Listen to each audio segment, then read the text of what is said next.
आज एक ऐसे आविष्कार की बात करते हैं जो सुनने में तो किसी साइंस फिक्शन फिल्म जैसा लगता है, पर है बिल्कुल असली और कमाल का।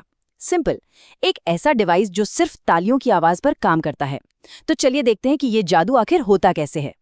ये सिचुएशन तो हम सबके साथ हुई होगी, है ना। एकदम आराम से बिस्तर में लेटे हैं, बस नींद आने ही वाली है और तभी याद आता है कि अरे लाइट तो जल रही है, अब उठकर कौन जाए। ये जो छोटी सी परेशानी है ना, यही असल में होम ऑटोमेशन की मजेदार दुनिया का दरवाजा खोलती है।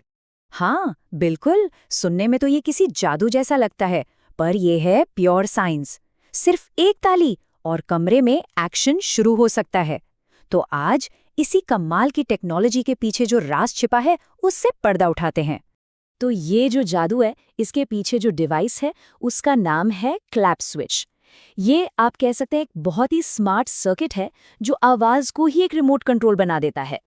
मतलब आसान भाषा में समझें तो ये एक ऐसा सिस्टम है जो ताली की आवाज को सुनता है और उसके हिसाब से उससे जुड़े किसी भी उपकरण को, चाहे वो लैंप हो या पंखा, ऑन या ऑफ कर देता है। कह सकते हैं कि अपने घर को स्मार्ट होम बनाने की तरफ ये एक बहुत ही बढ़िया पहला कदम है। और इसमें सबसे मजेदार बात जानते क्या है?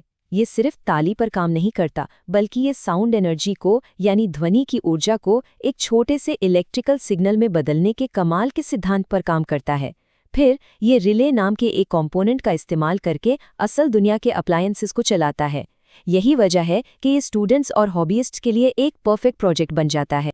तो देखिए, हर बढ़िया टीम की तरह इस सर्किट के भी अपने स्टार प्लेयर्स हैं, और इसे आसानी से समझने के लिए चलिए इन्हें हम सिस्टम का कान और मसल्स कहकर बुलाते हैं।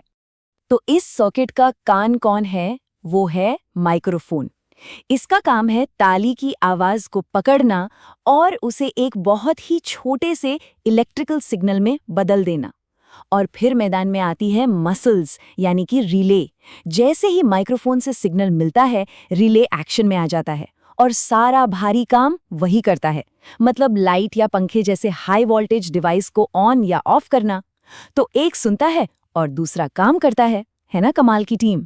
तो ठीक है, अब जब हम इन किरदारों को जान गए हैं, तो ये भी देख लेते हैं कि असली एक्शन होता कैसे है। एक ताली की गूंज से लेकर स्विच के क्लिक तक का वो सफर, वो आखिर है कैसा? और मजे की बात यह है कि ये सब कुछ पलक झपकते ही हो जाता है। देखिए, सबसे पहले माइक्रोफोन ताली की ध्वनि तरंगों को पकड़ता है, फिर वो उसे एक बहुत ही कमजोर से इलेक्ट्रिकल सिग्नल में बदल देता है। अब क्योंकि ये सिग्नल बहुत ही हल्का है, तो सर्किट इसे एम्पलीफाई करता है, मतलब उसे और ताकतवर बनाता है। और जैसे ही ये सिग्नल काफी स्ट्रांग हो जाता है, ये रिले को एक्टिवेट कर देता है और बूम, रिले एक असली स्विच की तरह काम करके अप्लायंस तक या तो बिजली पहुंचा देता है या फिर काट देता है। ताली, सिग्नल और एक्शन, सिंपल।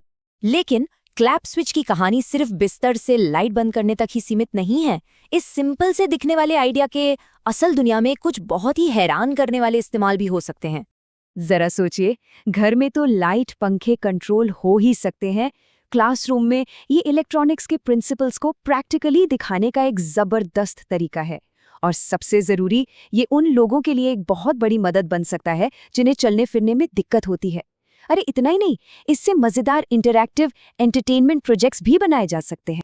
और ये बात इस प्रोजेक्ट की आत्मा को एकदम सही पकड़ती है। ये जो है ना, ये थ्योरी और प्रैक्टिकल के बीच का एक पुल है। ये सीखने को सिर्फ किताबों तक नहीं रखता, बल्कि उसे कुछ बनाने, कुछ अनुभव करने का मौका देता है। तो आवाज से लेकर एक्शन तक के इस पूरे सफर में आखिर सीखा क्या? चलिए जो मुख्य बातें हैं उन पर फटाफट एक नजर डालते हैं। सबसे बड़ी बात तो ये समझी कि कैसे आवाज एक स्विच बन सकती है। हमने इसके दो मेन हीरोज, माइक्रोफोन और रिले से मुलाकात की, और ये भी देखा कि कैसे इलेक्ट्रॉनिक्स के बेसिक प्रिंसिपल्स रोजमर्रा की मुश्किलों को हल कर सकते हैं। ये बात साबित करती है कि क्लैप स्विच सिर्फ एक मजेदार गैजेट नहीं, बल्कि सीखने का एक बहुत पावरफुल जरिया भी है। तो अब इस पूरे बातचीत को एक सवाल के साथ खत्म करते हैं। हमने देखा कि कैसे एक साधारण सी ताली एक एक्शन में बदल सकती है। सवाल ये उठता है कि इस ज्ञान के साथ रोजमर्रा की और कौन सी समस्याओं को थोड़े से इलेक्ट्रॉनिक जुगाड़ से हल किया जा सकता है। संभावनाएं तो अनंत हैं और भविष्य बनाने वालों के हाथ में है।